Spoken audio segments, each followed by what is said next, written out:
Yes. So, dear participants, dear speakers, we're greeting everyone and welcome to our second ASEAN SSE SDG webinar. My name is Sapar. I'm from MySDG Academy and I will be moderating this meeting today. Today's session is a part of the online engagement campaign for the ASEAN SDG-SSE Forum, and we are focusing on the planet pillar of the Sustainable Development Goals, which includes SDGs number 6, 12, 13, 14, and 15, directly related to water resources, environment, and climate change. So during today's session, we will be introduced to the concept of social solidarity economy and discuss current SSE progress and challenges in ASEAN countries. After which, we'll split in the breakout rooms to collect your inputs for developing the ASEAN SDG SSE roadmap for 2026-2030, which will serve as a joint working plan for us and partner stakeholders across ASEAN. So it will be your time to make a change, so stay tuned. For opening remarks, I would like to introduce Professor Dr. Denis Surya, Head of Secretariat at the All-Party Parliamentary Group Malaysia on Sustainable Development Goals. All right. Good morning, everyone. My name is Zoel, the director of MySDG Academy. So thank you, Sapar, our moderator, and also welcome everyone for today online engagement. That this is a series of program. We are actually lining up for an ASEAN event in May. And what we want to do is to develop a community roadmap for the ASEAN countries member for 2026 to 2030. So I welcome you. Today, we will start with sharing about the ASEAN current development in terms of the climate and the planet aspect by our resource person, Immad. And in the following, we will do into the breakout room and we'll welcome your feedback. But before that, I think many of people is also asking, what is social solidarity economy? So for the next, I will hand over back to our moderator, Sapar, and then Dr. Ari. I know Dr. Ari from the ASEC has prepared the notes and to share with us what is social solidarity economy. Sapar, over back to you. Yes, thank you, Zoel. Now for brief introduction into the social solidarity economy, I would like to pass the word to Dr. Eri Trinarini Adi, Chair of the Asian Solidarity Economy Council. Dr. Eri, the floor is yours. Good morning, everyone. My name is Eri. I come from Indonesia. I'm living in Bogor, partly south from Jakarta. So I am here as the chair of the Social Solidarity Economy.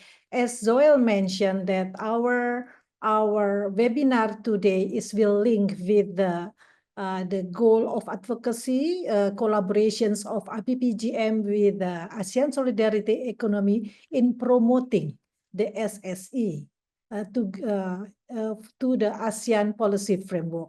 Yeah, but why? Because we convinced that the SSE will contribute significantly to accelerate the achievement of the SDGs. But let us now talk it. What is actually the SSE? Because if we are asking the government, we are asking the academicians, even the NGO, not many people familiar with the term social solidarity economy. Yeah, therefore, in my title, I have linked here with the why and what is social solidarity economy and social enterprises. So I try to link the SSE with the social enterprises, which mostly more common by the government, academicians, and many stakeholders in ASEAN. Yeah.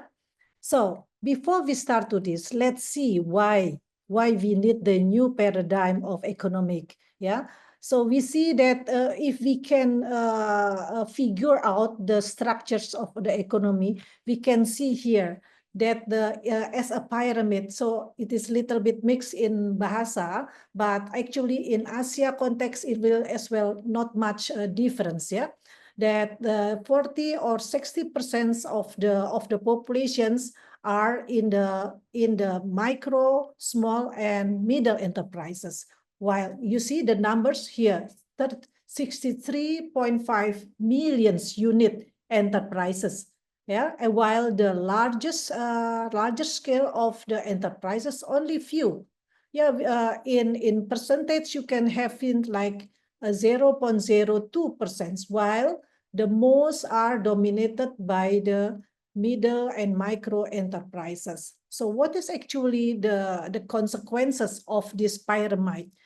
The consequences that the economic inequality has been raised in ASEAN country in the last decade. So that means the more the gap between the rich and the poor become more larger and larger. Yeah, this is the fact.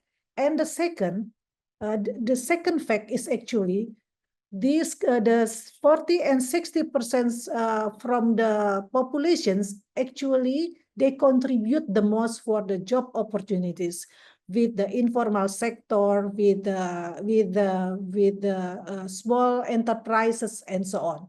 This is actually 99.8%. This is the figure in Indonesia, but not so much different with the Asia. So, okay, to summarize that actually this part, these three parts, the blue and then the pink and the red one are the most unfortunate groups of the enterprises or populations in Asia. So let's see now the next. Because we are talking about the concept economy, SSE, social solidarity economy. This is a concept. So this is actually that we have to realize that economic is not a single, it's a plural. What does it mean? Because as I learned the SSE, I starting aware that the whole of my life in the school, in the environment, from the social media, from the university, they teach me only from the mainstream economic. What does it mainstream economic? Economic which is driven by the capital, which is driven to the profit, the efficiency, competitions, all those kind of the mainstream businesses. But slowly then I learned in the society, there are a lot of model that not like the mainstream one. They are more working with the collaborations.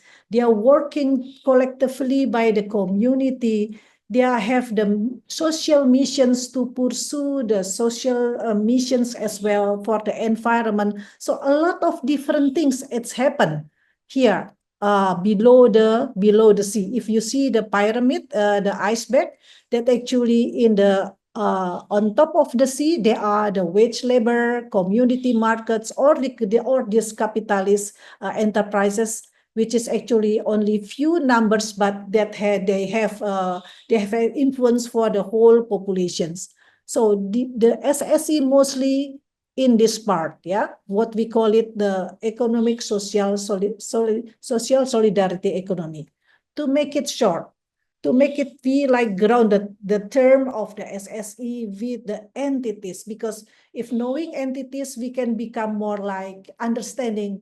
Oh yeah, I know this. I found it in the surrounding of my neighborhood and so on. So we can make a short here that the SSE entities, we can say as well the social enterprise here, we can find in Asia in many different models, yeah, like the cooperative, credit union. You will have listened these two types of the organizations, yeah, cooperative, credit union. They are part of the model of the SSE.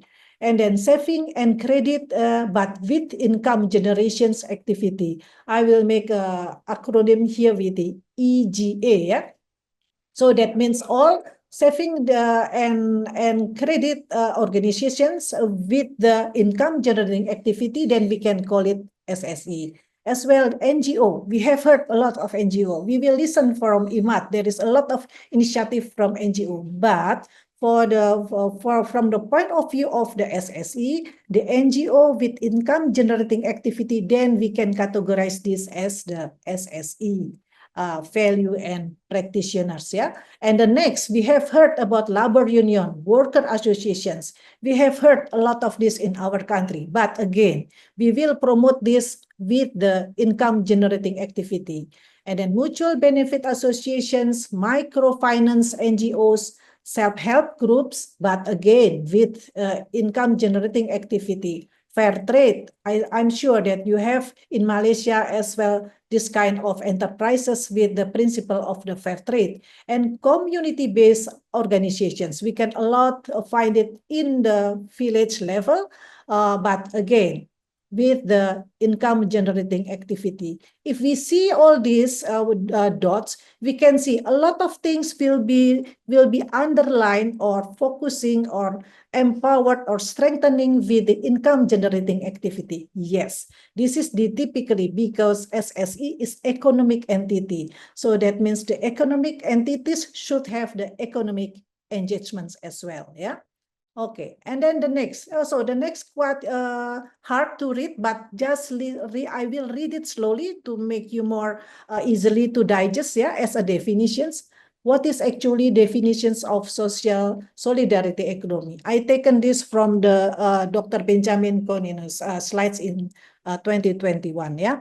SSE is a concept designating enterprises and organizations, in particular cooperatives, mutual benefit societies, associations, foundations, and social enterprises, which have the specific feature of producing goods, services, and knowledge while pursuing both, yeah, economic and social aim and fostering solidarity. So that means they're pursuing both economic and social aims and fostering solidarity. The way they work is in solidarity. And now let's see what is the social enterprise defined by British Council. Yeah, the British Council said that the social enterprise are businesses. Okay, that is a businesses whose primary purposes is addressing the social or environmental challenges rather than creating profit for owners and shareholders. So,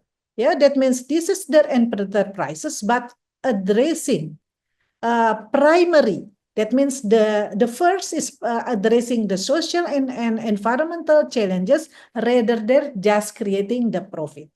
They bring together the entrepreneurial skill of the private sector and values of the public service. They deliver positive social impact through their means. Okay, and then the next. So you see, this is the spectrum. Might be you can more easier to understand. There is actually, if you see, the spectrum is from link to the right, from the left to the right. Mostly we will in the right side of financial impact. This is mostly that the company will do like this.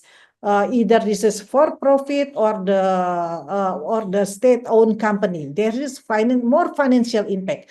And that in the contrary, in the left side, there is as well the organizations with pursue on social and environmental impact, just social and environmental. This is in kind of foundations or associations. But there is as well in the middle, there is mixed impact between the social and the financial impact. In Indonesia, depend on legal entity. Yeah? If you see from legal entity, we can find as well as a limited company, individual company, cooperative, or village-owned enterprises. And now there is a new things become a discussions in Indonesia is try to bring the certain entities to social enterprise. But this regulation has not yet finished. I think Malaysia has already a form of social enterprise. So this is what the ASEAN Solidarity Economic Council together with the APPGM would like to advocate that the social enterprise become more recognized in the country. Yeah. No. Now let's see, try to go deeply, just a short, what is actually the SSE values? If you would like to see whether this cooperative or social enterprise or foundations follows the value of the SSE, these are the sum of the values according to the ILO. I would not like it to describe each of the bullets, but just to read it briefly. Yeah? Care for people and planet. Yeah, again, care for people and planet as a value, equality and fairness, interdependence, self-governance, transparency, and accountability and attain to decent work and livelihood. You see, I will strengthen the self-governance. So that means the organization should be autonomous, self-governance. That means not directed by the government or directed by the other company. They should have independency in making their decisions. So this is one of the value, self-governance, yeah. And then and some principle in working the businesses. At the first, voluntary cooperation. Somebody who joined to the organization should not be like should voluntary engagements, not pushed by any others. So this is the principle of the freedom of the engagement voluntarism. And the second is the democratic and participatory governance. This is the important principles. Therefore, if you have listened in my second slides about the cooperative, so you can see that the cooperative has the principle one man, one vote. So that means all the members has the right to in making the decisions through participatory deliberations meeting and so on. Yeah. And the third is autonomy and independence. This is one of the principles that the organization should be autonomous. Therefore, in financial autonomy as well, it is part of the important principle should be owned or should be bear by the SSE entities. So that means they have with the financial autonomy, the organizations can decide for the sake of their missions. And the last, I think this is my last slide as well. The primary of the people and social purposes over the capital in distributions and use of surpluses and or profits as well as assets. So this is that makes difference with the mainstream company. If they have the surplus or profit, might be they will distribute first to the stakeholders, yeah, to the investors, yeah. And then, but neglecting the purpose, neglecting the people, neglecting the social purposes, because the mainstream company, their aim only profit, and profit. While in the SSE, this is people and social purposes is above the profit itself. So, my dear participants here, I'm very glad that you are here. I see a lot of the young people as well participated because the future business is related with the SSE types. Okay, Saparguly, I give it back to you. Thank you. Yeah, thank you very much, Dr. Eric, for such a comprehensive overview of the SSE concept. I believe this has been very informative for our participants.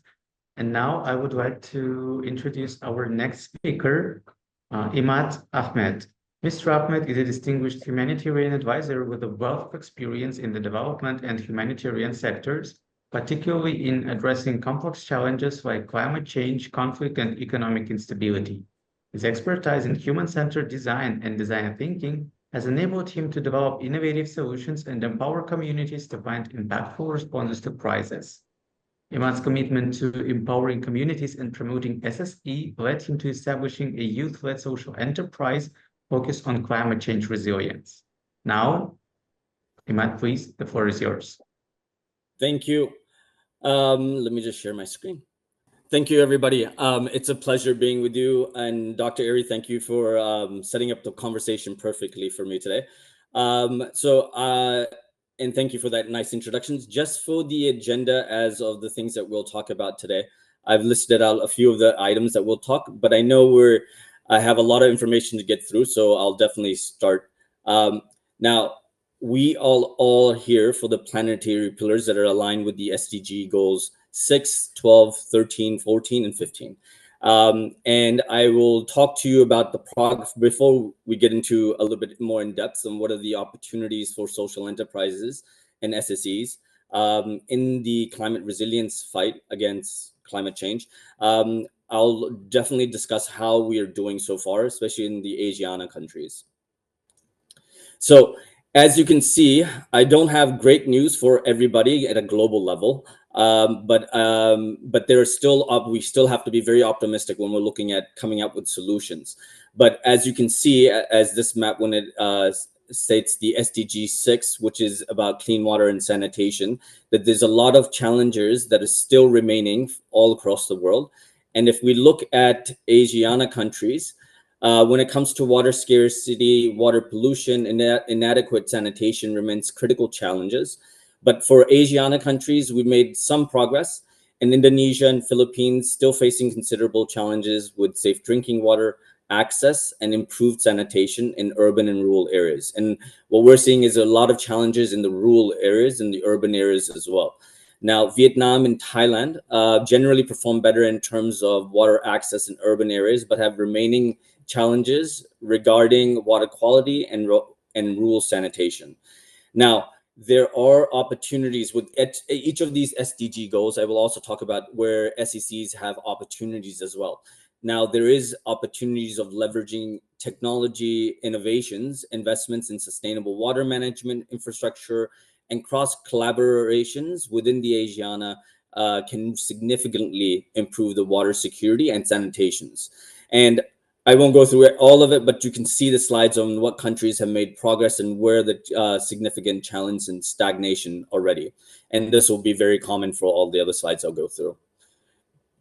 Now, to keep going, I'll go back to the next one, which is the responsible consumption.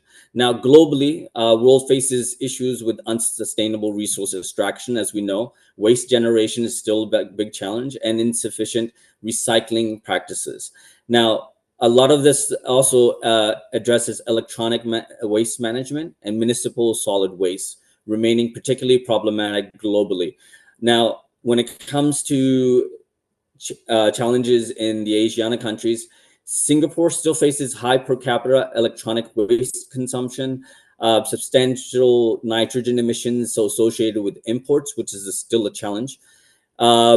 Philippines and Vietnam have comparatively lower per capita waste generation, but still struggling significantly when it comes to air and nitrogen emissions associated with domestic production.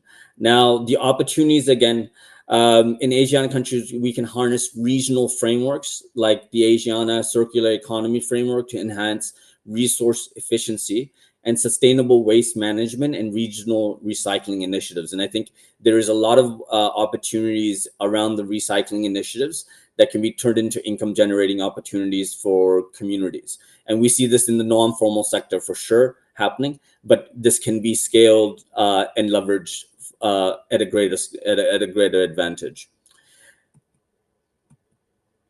Now, I've also put in my slide notes, but I'm going to keep covering because I know we won't have that much time. Now, with the climate aspects globally, again, I want to bring this at the global level and then bring it down to the ASEAN specific, so we can talk about it a little bit more in detail. The year 2023 has marked one of the warmest records ever. And as you've seen, I think this January was the hottest January globally, approaching critical thresholds of the Paris Climate Agreement with the temperature goals. Now, increased greenhouse gas emissions continue unabatedly with inefficient global climate action. Now, at the ASEAN countries, we're seeing Singapore is still experiencing high greenhouse gas emissions per capita, and significant emissions embodied in the imports and indicating that consumption-driven economy footprint. Now, Philippines lower per capita emissions, but has still substantial emissions embedded in fossil fuels exports, indicated indirectly contributions to the global emissions. Now, when we look at a more detailed level, the opportunities still are there for promoting renewable energy transitions, enhancing climate finance mechanisms, and regional climate governance under the ASEAN Climate Change Partnership Framework are pivotal. And I'm going to really come back into, at the end of the presentation, how SECs and social enterprise can leverage and build the challenges that we're talking about. And I know this is daunting, but I think when we are talking about the challenges, we also have to talk about the opportunities and stay optimistic to build solutions towards these.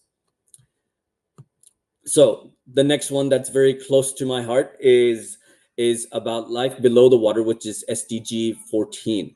And this one is particularly very important when it comes to the Asiana region. Now, marine biodiversity is key, and it's declining globally, unfortunately, due to overfishing, habitat degradation, ocean pollution, and inadequate marine protection areas of coverage. Now, in the Asiana countries, this is significantly higher. Thailand's significant portion of about 43% of fish are still caught from overexploited stocks indicates a severe problem of unsustainable fishing practices. Vietnam has a high rate of destructive fishing practices such as trawling, which is about 66%, threatening marine ecosystems significantly. And that's a big one when it comes to degradation or biodiversity in the oceans. Philippines, substantial marine protection areas of 46%, yet moderate challenges are still remaining when it comes to the water cleanliness of the aspects. Now, one of these opportunities that we do have is strengthening trans-border marine conservation efforts, adopting sustainable fisheries management, and supporting community-based marine resource management. And one of the areas that I think also that we'll discuss about is how ecotourism can really support these, but finding ways to protect prominent fishing and wildlife under the ground and marine biology aspects is really vital for this, and has shown to help in other regions around the world. Now, after the water, below the water, let's become on top of the water. As you can see, biodiversity loss is still accelerating worldwide due to deforestation and land degradation. Illegal wildlife tracking is still a massive issue, and inadequate conservation of terrestrial and freshwater ecosystems is inhibiting a lot of these the growth in these areas. And when we look at it more at a microscopic level for the Asiana countries, Thailand still having a high percentage of terrestrial sites important to biodiversity, which are being lost. And we have freshwater sites that need protection is significantly lower. Now, in Philippines and Vietnam, we have moderate success in freshwater biodiversity site protection, but are struggling with declining species, which is a massive challenge when it comes to the biodiversity aspects, which is crucial for SDG 15, which is on life on land. Now, the opportunities that are there is integrating biodiversity into national and regional policies, and investing in ecosystems and restoration programs using nature-based solutions, and promoting sustainable forest management practices can provide significant opportunities when we're looking at how SSEs can leverage these areas.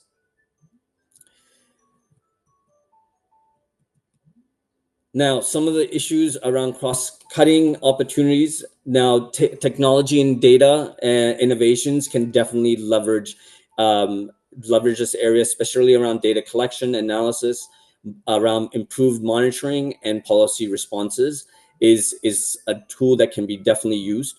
The other aspects we're looking at regional is the opportunities to enhance regional collaboration frameworks. And this is something that I'm really going to stress on. I think this is something that's very important, especially when we're looking at climate change aspects. It can't really be done in silos. It can really be achieved at the regional level, especially when it comes to water and also on-land aspects of climate change, and also responding to climate change aspects. Now, investments and partnerships, mobilizing finance through international partnerships and private sector is important, but again, leveraging SSEs and social enterprises to push not only economic progress, but also protecting the environment and people is also a very important component that we need to explore continuously. Now, SDGs and SSEs and how do they correlate? I think Dr. Erie explained very well on what SSEs are and how they naturally translate to work together and align. It's really focusing on the social impact and the environmental impact working together. That's where the true essence of a lot of the SDG goals are overall, not just for the planetary pillars, but as an overall achieving all of the overall objectives as well. Now, how can they promote specifically around when we talk about around the pillars? Community-based resource management is one very important component, protecting biodiversity, land management, using cooperatives to support these areas. I think when it comes to ASEAN countries, I mean, we can look at ecotourism aspects, which would be a massive win also, supporting micro economies.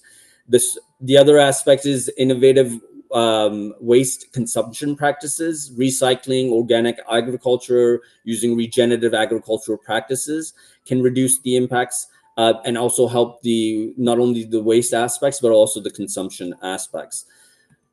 Now, the key aspect, other areas that we should definitely talk about is the climate resilience and adaptation. When we specifically talk about climate resilience aspects, the resilience of climate resilience around income generating opportunities for communities in the urban and rural areas is crucial. So helping support communities in agroforestry, disaster resilient housing, infrastructure, these are really important and relate directly to SDG 13. Now, when it comes to water and terrestrial conservation initiatives, this is very important because by protecting the oceans and wildlife aspects, it does increase biodiversity, which does help us produce, help us take advantage of the income generating opportunities that communities can leverage from both of those, and also can be linked into ecotourism aspects, which can be really helpful for the region. Because I know tourism is also a massive component in various countries in the region. Now, the big one is that we're looking at, and I think from globally, something that we'd really need to make a global push on is around the advocacy and inclusive policymaking. This is going to be crucial, especially since we globally, a lot of you may be seeing that we're losing the leadership that we've looked up to before.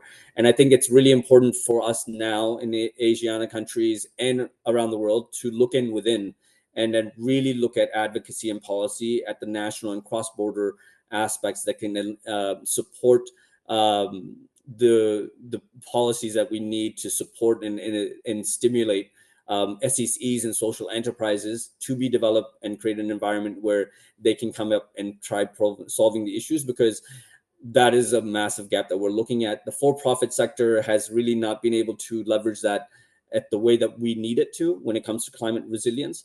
And the non-for-profit sector, specifically, if you look at the challenges with USAID these days, as not also as having issues doing that as well. So we really need to come together somewhere in the middle where we are talking about social enterprises or SECs to pick up the work that needs to happen when it comes to climate resilience. And I can't stress that enough, to be honest. And I think we'll discuss a few of those things at the end of the. So the empowerment impact of SSEs to create prosperity, equitable resource distribution, and robust community resilience in Oceania is really about building social cohesion and collective responsibilities and stewardship for resource management.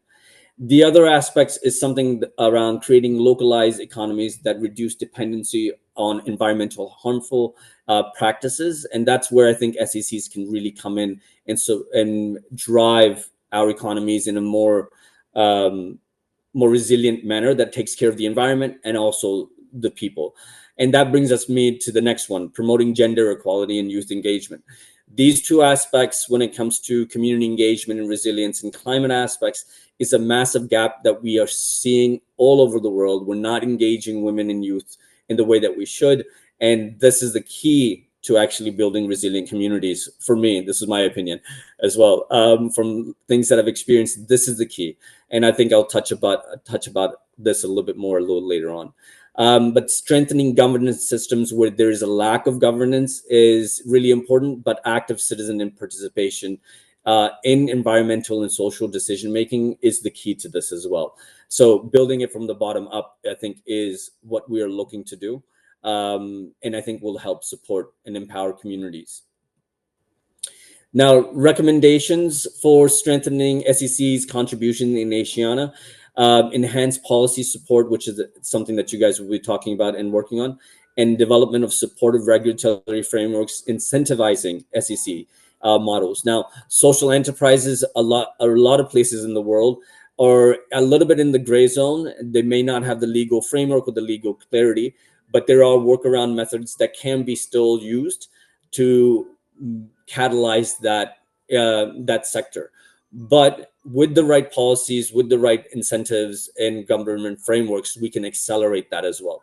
And also, I think this really needs to be promoted within universities, where we're, instead of just following for-profit models, we should be focused on social enterprises that look at social impact as the social impact and environmental impact as the driving force, but it's also supported with income generating opportunities to move away from donor dependencies and also create independencies. Now, capacity building is key to this aspect as well. And I think now with technology aspects, there is a lot of opportunities that are coming that are reducing the cost of these things. So this is another also area that sustainable technologies, resource management, and I would like to say, like, more social entrepreneurship is fostered and engaged and scaled. Financial inclusion is something that's really important. It is really difficult for SDCs and social enterprises to get funding, because when you look at traditional donor aspects, grants, they're either focused for profit or even sometimes for non-for-profits. So without the legal frameworks and policies, it does make it a little difficult for the small social enterprises to really push through and gain that. But there are opportunities, and I think there's also a very faith-based philanthropic areas which does promote these aspects for financial inclusions that could be explored. Some like Muslim philanthropy has opportunities, and other faith-based philanthropy also has opportunities which have not traditionally been tapped into, but there has been a growing trend that is supporting those initiatives. The next is really scaling up best practices, and I think it's there's not many best practices, but I think promoting in these conversations that we're having today is really crucial to promoting SSEs and social enterprises, in mobilizing the trend and getting communities together and moving forward, especially engaging youth and the next generation to look at social enterprise models and SSEs as a move forward to not only making social impact, but also environmental impact at the same time, and also generating revenue for financial dependencies and supporting their economies. Now, from my personal experience, I wanted to share some of the things that we've leveraged in humanitarian context, and using design thinking and human-centered design approaches. We really build on empathy, on building solutions with communities and building solutions with communities. And this is a focus of mine in the past 10 years. And right now I'm working in South Sudan to support this aspect as well. And I just wanted to share some of the lessons learned that also resonates with some of the things that we just discussed earlier. Now, some of the lessons learned in using around social enterprises, for me, they should really, this is my personal perspective, should really build upon humanitarian values and principles.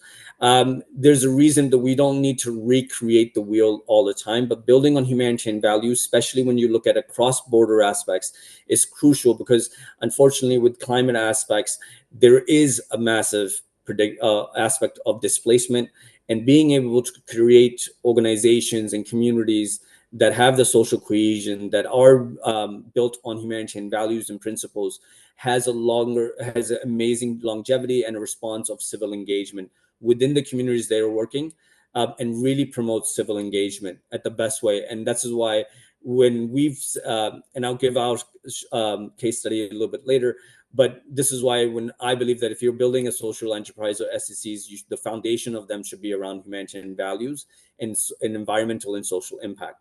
The reason also that that goes next into the next point is because it integrates safeguarding and protection at the core foundation of the organizations and SSEs as a strategic aspect as well. So it takes care of the communities, the people. It also makes sure and creates a culture in the organizations and the cooperatives to make sure that it's leading in the best example that it can, that protects women, children, communities, environment, and biodiversity, animals as well. And the two ones that I've specifically noted out here is the engagement of women and engagement of youth. I can't say this enough, that when it comes to climate aspects and climate resilience activities around the world, we do not engage women, we do not engage youth in the way that we need to. Their voices are rarely heard in in the design of the strategies, and because of that, the sustainability aspects of all those initiatives is not very sustainable. Let's put it that way. So this is a crucial area of engagement of women that needs to happen, and youth needs to happen. Not only when it comes to, it's something that we focus on as a social enterprise, is around the data aspects, and inclusion of women's needs and youth needs is constantly something challenged. So we need disaggregated data when it comes to women and youth. We need disaggregated data when we're looking at research aspects, when we're targeting where. So the other aspects that I want to definitely also stress on is when it comes to climate aspects that we linked to also the SDGs that we just talked about. Civil engagement is crucial, and building civil engagement in a way that the youth and communities support their own communities. But the key aspect that I also would like to push is we should push that civil engagement also cross-border as well. So we're working in a regional aspect than just to localize at the national levels. I think the true knowledge sharing, data sharing, and information sharing advantages that we can have from regional cross-border engagements for youth, specifically for youth as well, is a really important aspect.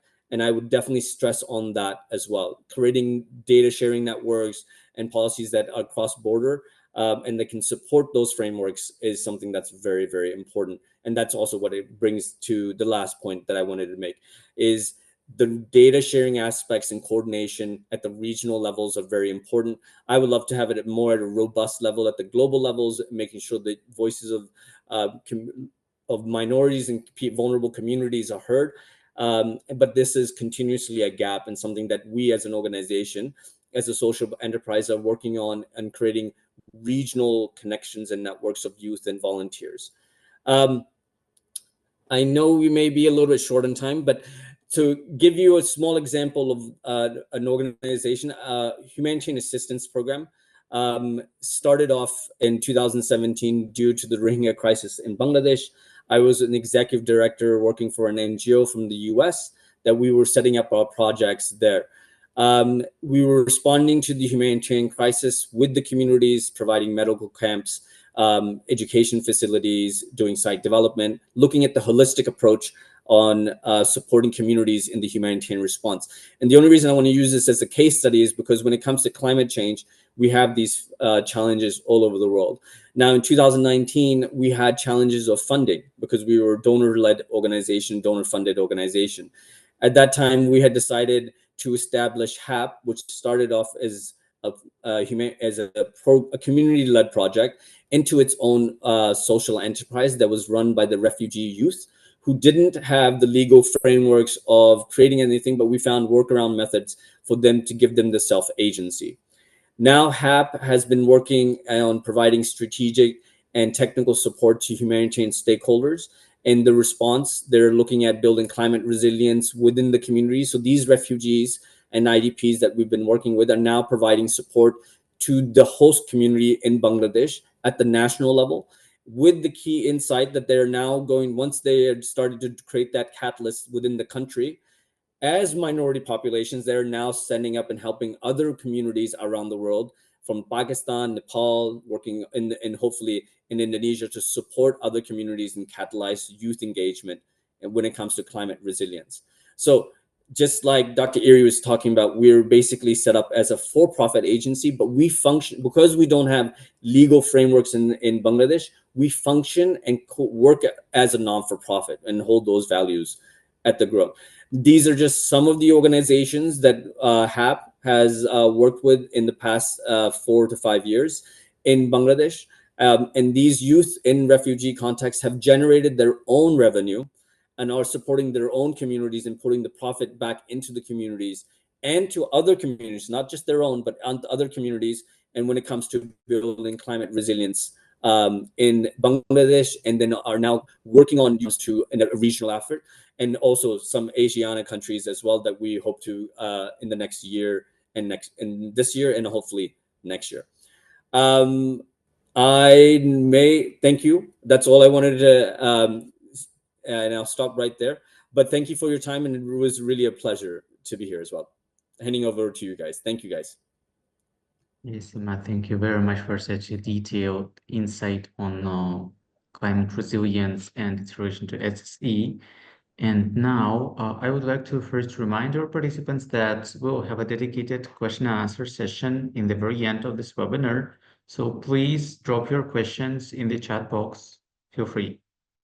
And now, just in a minute, we'll split into the breakout rooms. I would like to instruct on this a little bit. So breakout room 1 will focus on the challenges faced with SSE initiatives in ASEAN region and policy support from the country governments. And the second breakout room will focus on the community models and principles of impact local communities. For example, what are some successful models or principles of SSE that have demonstrated community impact, or how can these models be scaled or adapted in other ASEAN communities? Another topic for breakout room 2 will be impact on SDGs, which SDGs have been most influenced by SSE initiatives, and what metrics or indicators can be used to measure the contribution of SSE to SDGs.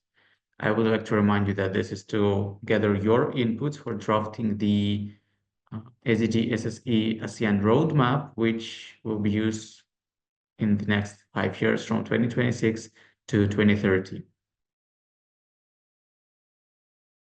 So I am sure we all had very meaningful discussions. We've gathered a lot of insights in both breakout rooms, and now we're heading to our next point on the agenda, which is actually Q&A session.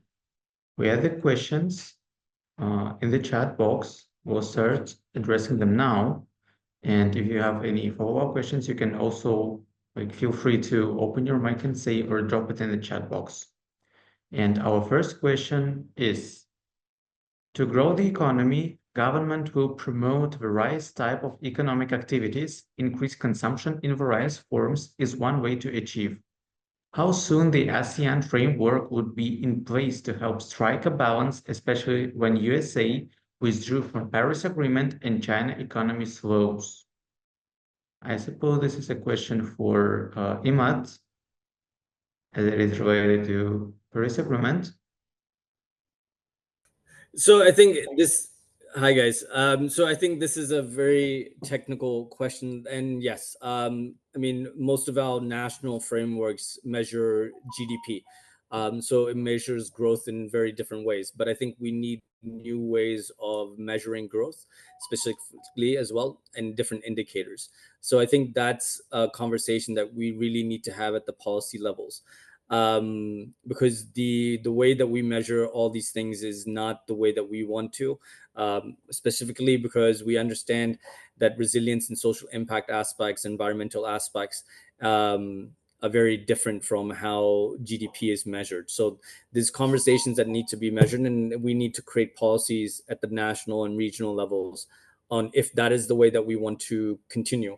With the US aspects, we are going to have a massive gap in leadership when it comes to climate resilience, not now, but also for the next 4 years.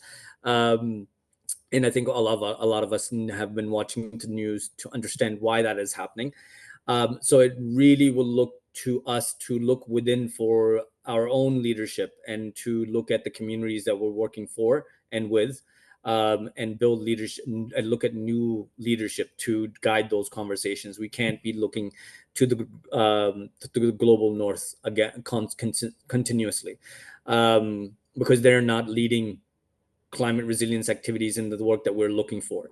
I think the USAID has shown us a very good aspect of how the humanitarian aspects have not always been based around humanitarian values. And I think this is where the intentions and leadership is really important. I think we're going to have to reevaluate how we measure these indicators. And I think it needs to be different. Now, what that is I think is open to a lot of conversations and debates. And I think that is where we need to start having, to be very fair. And I'll hand it over to anybody else that would like to add. Thank you. Yeah, indeed. And as the saying goes, any crisis is the best time to see what you're capable of and surpass your limits. So indeed, we need to reorient and find a new leadership on that. Thank you very much, Immad. So dear participants, any other questions on the floor? Okay, now I would like to focus on what was discussed in the breakout room number 1. So what are the key challenges SSE initiatives facing in the ASEAN region and how the challenges can be mitigated through regional collaboration and support? We have seen that ASEAN countries are partnering in different ways for, if we're talking about social solidarity economy, for example, is creation of the ASEC. So what are some other initiatives that can be raised for regional collaboration to achieve SSE? What are your thoughts on that, dear participants? So one of the challenges I would love to discuss with especially Dr. Eri and people that are on the call, the financial mechanisms to support SSEs is something that we really need to focus on, and how and where those finances are, and how we can tap into those aspects. I think that's a very massive challenge for small social enterprises that are trying to create itself youth-led, community-driven aspects, and showcasing how communities can work together and create financial capital or find access to financial capital that can support SSEs and social enterprises is something that I think really is important. And that is something that would also help drive the aspects towards a more robust, mobilizing the sector into the areas that we need. The other component also is, I think, a massive challenge is around capacity building. Just having examples of best practices. Like right now, a lot of our ideal models are based around very profit-centric, capitalistic models. So how can we retrain the sector? And so is that universities? Is that research? I think I would love to share those two massive challenges around capacity building and access to finance for a lot of this, the experts that are on the call. And also to get a little bit more dialogue around those areas is something that I know that we've been focusing on, and that's something that we've been looking at as well. But I would love to open that up for everybody else too.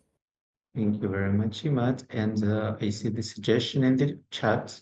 Maybe Dr. Ben could share the model that is being developed in the Philippines in terms of access to finance for SSE and SE initiatives. Dr. Ben, what are your thoughts on that? In the Philippines, we are developing the social enterprise financing platform, and this is being done by Bayan Family Foundation with the support of Bank of Philippine Island Foundation and the Ayala Foundation, because they are already funding social enterprises in the Philippines. But there are a lot of microfinance institutions in the Philippines, so we're trying to bring them in. And like I said, it's better to identify sustainable business models already, and then focus finance on them.